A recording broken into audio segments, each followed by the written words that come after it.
The city of Bloomington is allowing developers to start on a project that will bring more than 4,200 homes to the city's southwest side. But even after several public meetings, residents and officials alike say they still have questions and concerns. Lucas Gonzalez has this story. Construction on the 140-acre Summit District development may start as soon as next year. Officials describe the site as the largest swath of undeveloped land in the city. It's tucked between existing neighborhoods to the north and west, Summit Elementary to the south, and RCA Community Park to the east. We have here a 140-acre parcel that is already served by utilities, has decent access, and it's perfect for development.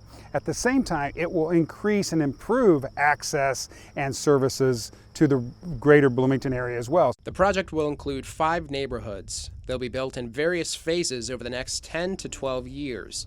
Though the project seems like a done deal, some say it's been rushed. I mean, I'm not against the development, I'm just against the density and the fact that there doesn't seem to be any plan. There's no architectural renderings, there's no concept plan. Developers say the next step is designing the roads, streets, and neighborhoods. Scott worries the area isn't equipped to handle a development of this scale. But he says something smaller would be feasible. And I think 2,500 to 3,000 is the max it should be. But they should have come in and said, let's see you do 2,000, come back when that's completed, and we'll give you the rest depending upon how well you performed, versus carte blanche. Scott worries a possible influx of several thousand people will overwhelm nearby roads, especially Weimer Road, a 2-lane thoroughfare by Arbor Ridge. In addition, he and other residents worry the development will worsen flooding on Weimer. Some city council members, too, have concerns. Dave Rollo, who voted against the project, says the council rushed to approve it. I think we were very strident. So I opposed it in part because I think we set the bar very low. We treated a 140-acre development like it was 14. Rollo says he wanted to know more about the project's impact on traffic, the environment, and infrastructure before voting on it. He also wanted a greater commitment to owner-occupied housing. The council is requiring at least 40% of the homes to be developed to allow individual ownership. Rollo says this requirement, which was lowered from 50%, is not enough. We don't have enough housing where people can build equity. And so what I'm afraid of is that a lot of people are caught in a rent trap, and therefore we need owner-occupied housing. Owner-occupied units was among several conditions the council added before approving the project. Other conditions hold the developer to specific standards on aspects such as building heights and affordability. Rollo supported most of the conditions, but says several were revised last minute. He also worries the developers will offset project costs by using the West Side Tax Increment Finance District. He says doing so would effectively publicly subsidize the project.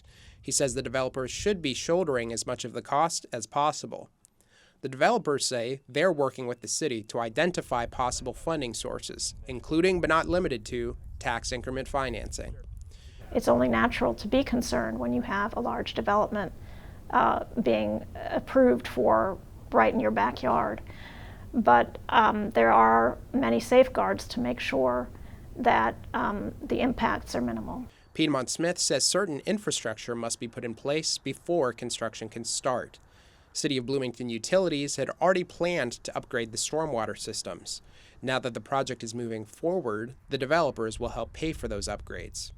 As for traffic, the developer plans to extend Adams Street and Sudbury Drive, both of which currently come to a dead end.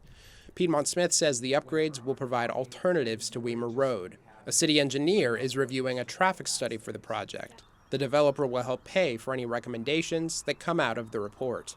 Overall, the project will provide much-needed housing for the city of Bloomington. It will also provide significant property tax revenues for the city of Bloomington. Piedmont Smith adds the additional housing supply this project will bring may cause the local housing market to even out. She even thinks the project could become a model for owner-occupied housing in Bloomington. For Indiana News Desk, I'm Lucas Gonzalez. The developers will have to get approval from the Bloomington Plan Commission for each site plan that they submit for each of the 5 planned neighborhoods.